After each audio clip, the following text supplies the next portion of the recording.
We unpack. We unpack.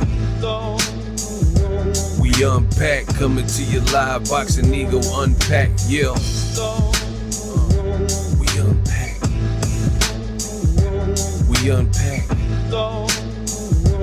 We unpack. Coming to you live. Teddy Atlas explains why Artur Beterbiev defeated Dmitry Bivol for the undisputed fight. In a brand new interview with Fight Hub TV, Teddy Atlas, he gives a pretty intricate breakdown. In this video, I will talk about what he said. I'm just going to paraphrase, but watch the interview. And ironically, imagine that, Teddy Atlas virtually says verbatim what I've been saying on my channel. And it's pretty uncanny. We'll get to that in just a second. Make sure you guys subscribe. Now, before I get started on what Teddy Atlas had to say, let me set the table by saying this, because I'm going to break down what he says. And he said he had Beterbiev beating Bivol, which some people agree with, but you know, the negative Nancy's, the usual suspects, the people who got their prediction wrong and people who lost money on the fight, they're gonna complain and say, oh, that's just Teddy Atlas being biased and all that. Ironically, let's nip that in the bud right now. The funny thing is, before we get to the usual suspects saying, oh, Teddy Atlas, he's always hated Bivol, you know, the usual talking points when someone doesn't agree with what you feel, let me set the table by saying this. Teddy Atlas actually was wrong with his fight prediction, and he actually picked Dmitry Bivol before the fight happened to defeat Artur Beterbiev. So now we've already flooded the basement. I've shot holes in that whole argument that Teddy Atlas is biased or against Bivol. Wouldn't make any sense, because his interviews are up and you guys can find them right now on YouTube. And he actually picked Dmitry Bivol before the fight happened, and now he's telling and breaking down why Bivol lost. I also believe it's worth noting that Teddy Atlas, he was respectful to both combatants. He didn't really bash Beterbiev or Bivol. He gave his honest opinion.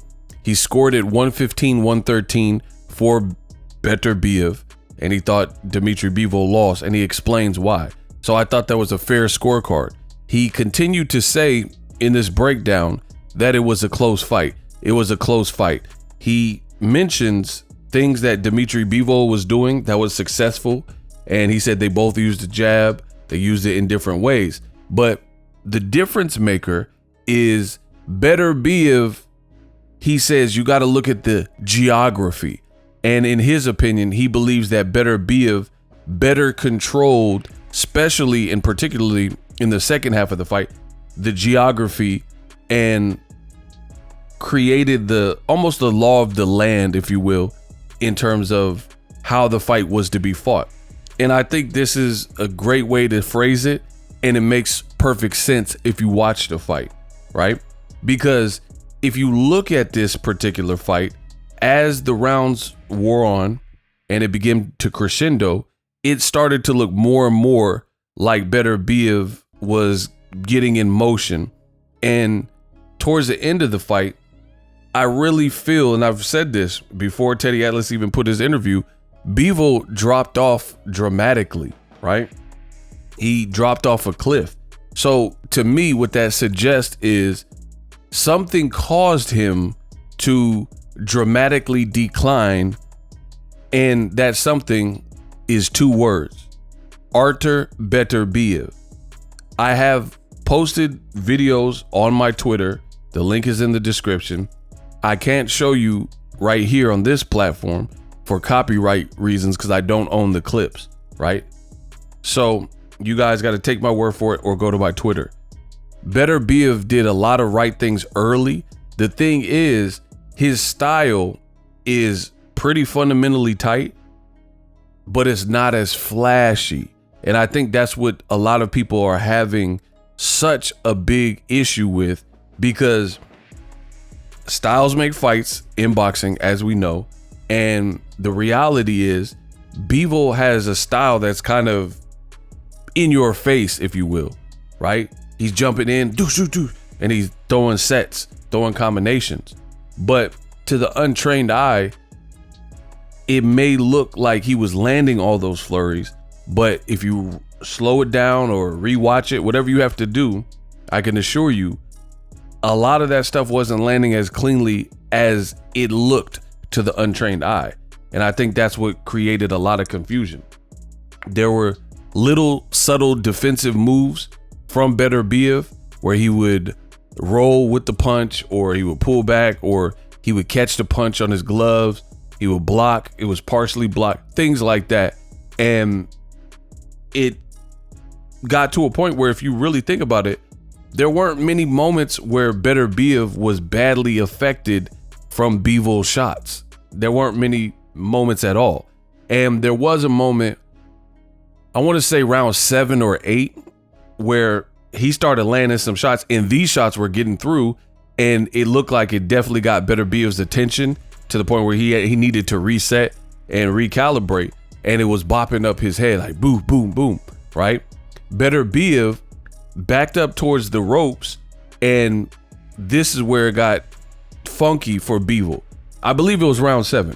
This was a brilliant round to the point where Bivol was outboxing Beterbiev.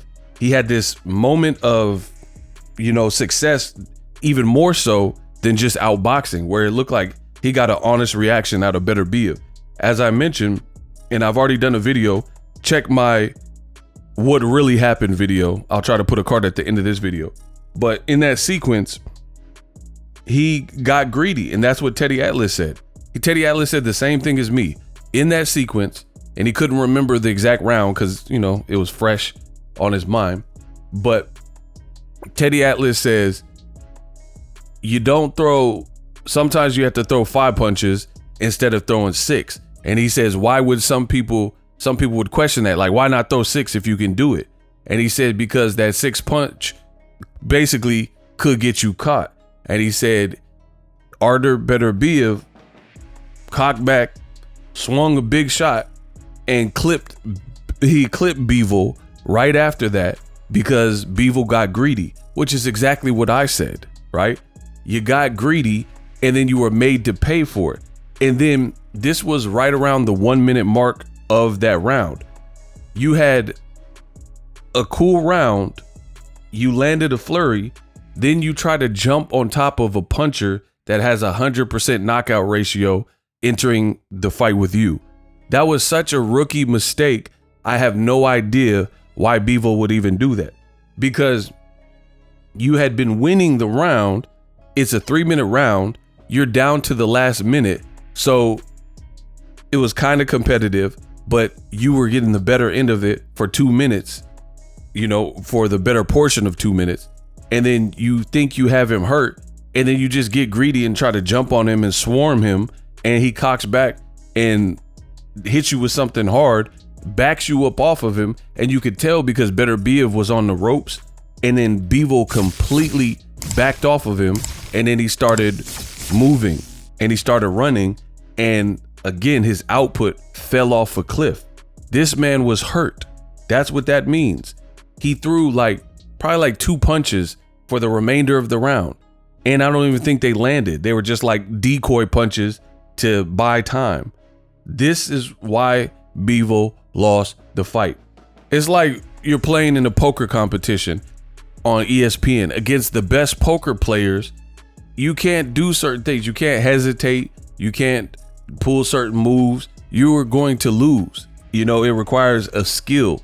It requires intuition. Sometimes it requires you to, it's like blackjack. Sometimes you have to stand on that number and just play it cool and try to beat the dealer. Sometimes you have to hit. What happens if you've ever played blackjack is if you say, hit me, hit me, hit me, hit me, eventually you're going to get too many cards and you're going to go over 21 and then you're out, right? That's how blackjack works. That's exactly what happened with Dmitry Bivol. He said, hit me, because he thought Beterbiev was hurt. And then he crapped out. And now you have 25 in a game of 21. You're over the limit. And then for the remainder of that round, Beterbiev was in his comfort zone. He obviously wasn't badly hurt or on his way out, because Bivol was the one in retreat mode. And then he just kept teeing off and picking shots against Bivol. So it's funny to see people act so confused by this fight. This was a good fight, solid fight, but it really wasn't as crazy if you rewatch it and know what you're looking at as some people are making it out to be. So I highly suggest you listen to this Teddy Atlas interview. I'll link it in the description, but Teddy Atlas was cooking, and it's almost eerily scary how in sync he is with what I've been saying on my channel since this fight. It's pretty close. Like, we're pretty much saying a lot of the same things. There's a moment in this interview where Teddy Atlas basically says that Beterbiev is better technically than people are giving him credit for. And that's exactly what I said, and I agree with that. Because here's the thing. I don't know where you guys are from. I can only speak for me. But for me, Bivol fought like Bivol always fights, right? In and out, 1-2s, 1-2s, try to do some flurries, pop out. Sometimes the hands low, sometimes he puts them up. That's his style. It looked no different than when he's fighting Gilberto Zurdo Ramirez or Canelo, right?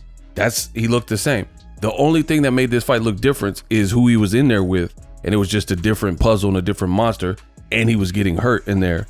And Bivol, again, I'm not going to overly credit the guy who is known as a clever boxer for being a clever boxer more so than the guy who's supposed to be a Neanderthal, a caveman, a plodding power puncher, and in him showing his ability to contend and box, be defensively responsible, stay safe, jab, fundamentals.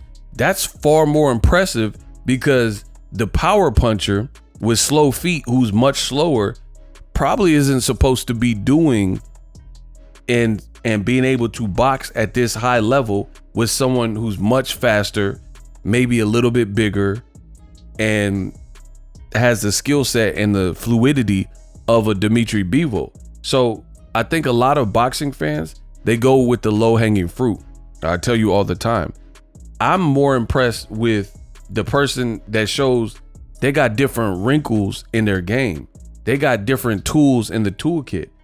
We knew Beterbiev. It's like the same thing would be, the reversal would be if Beterbiev, just knocked out another person. That's cool. And I'm not saying he wouldn't have liked to get a knockout. Obviously he would. But what I'm saying is, seeing him go 12 rounds and get the better of the championship rounds, that's more impressive than if he would have just knocked Bivol out in the first round, because it shows me who this man is and what type of fighter he is. Similarly, Gervonta Davis has a high knockout ratio.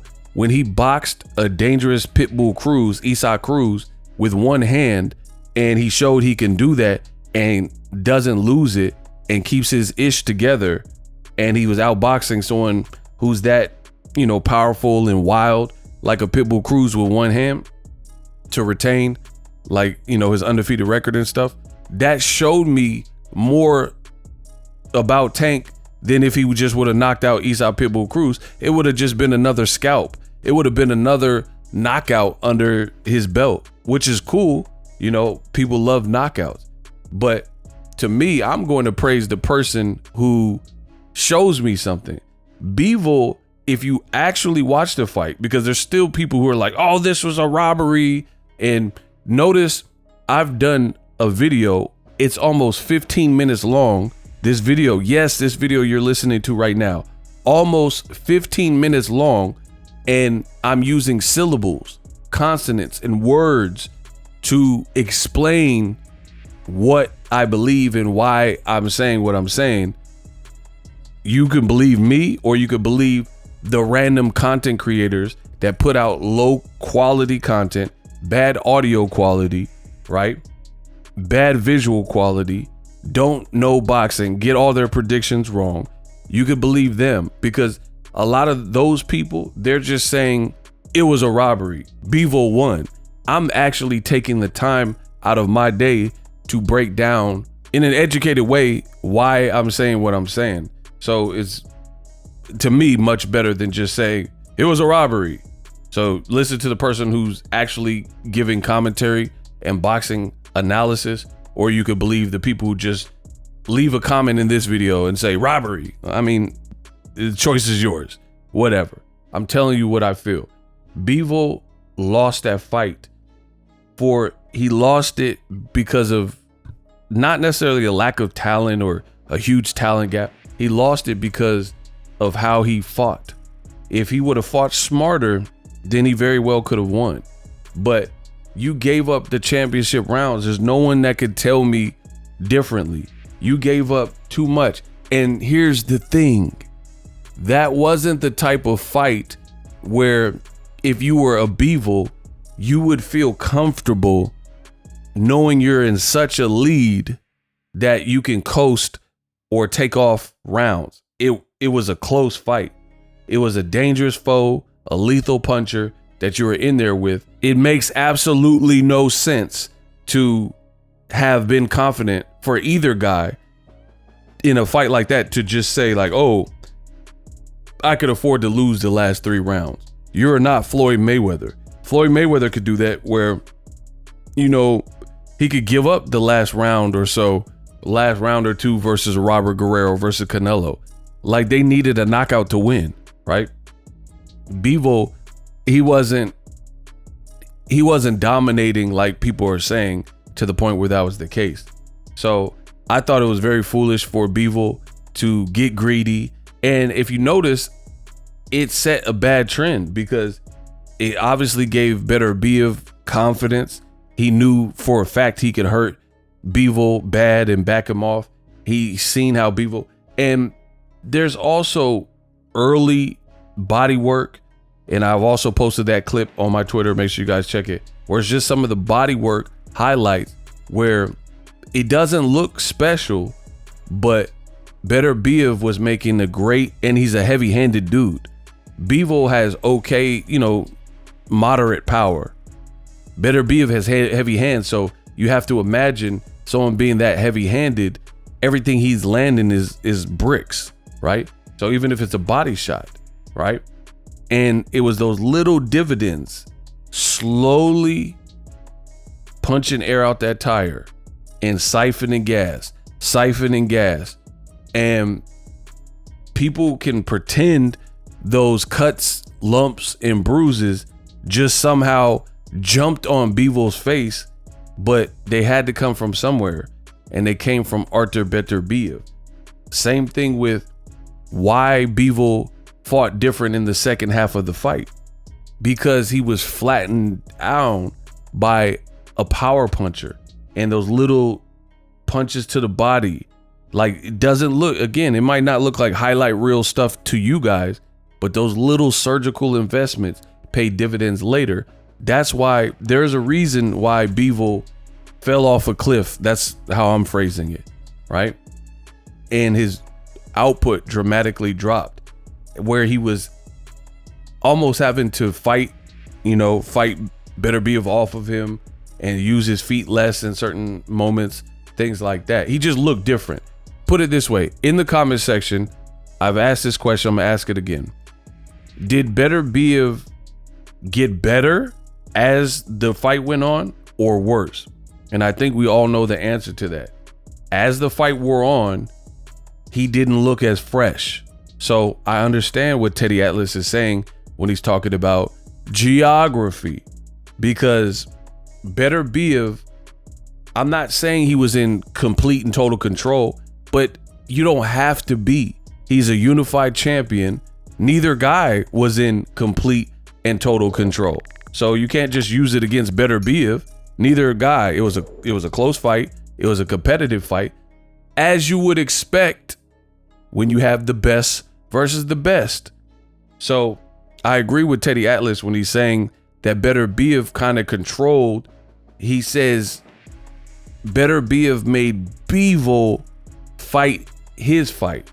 And as the fight progressed, you've seen that, where it wasn't really the Bivol show and he was just doing whatever he wants. Because if that was the case, it would have looked like Bivol versus Canelo, Bivol versus Zurdo Ramirez. And it didn't. There's a reason it didn't. That reason is Artur Beterbiev. That is the reason why Bivol didn't get off crazy, because again, Bivol, when you look at the Canelo fight, he looked insanely comfortable, especially in the Ramirez fight.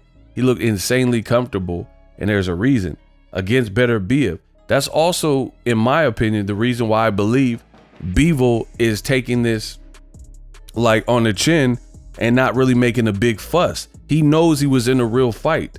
What fighter do you know that truly believes in their heart of all hearts that they were jobbed, that they were robbed? You know, like Eddie Hearn saying, Eddie Hearn's like, this is a robbery, right? And fans are saying robbery. What fighter do you know? Think about how prideful boxers can be. What fighter do you know that truly believes that they dominated a fight, which is what fans are saying in the comment section, and they would take the loss in this gracious fashion, like, I'm accepting my defeat to Beterbiev. I think I won, but you know, who's counting? Hopefully we could do a rematch. Who takes a loss like that? Like me, if that were me and I know I won, I'm not just going to concede and act like it's okay that I didn't win, right? You can hear Bivol in his interviews and he's talking about how Beterbiev's punches were like basically punching his hands through the gloves and stuff like that. You're giving up a lot of ground. You're showing that Beterbiev is a machine, that he's a monster. So anybody who's screaming robbery and stuff, y'all tried it. It's not going down. A guy like Teddy Atlas, who's been in the game, worked with Mike Tyson, another huge puncher, but he didn't even pick Beterbiev. And he says, and he was there live, and he's saying that he had Beterbiev winning a close fight. So it's so funny. You guys wanted Boxingego to be wrong, but once again, I'm oh so right. Subscribe.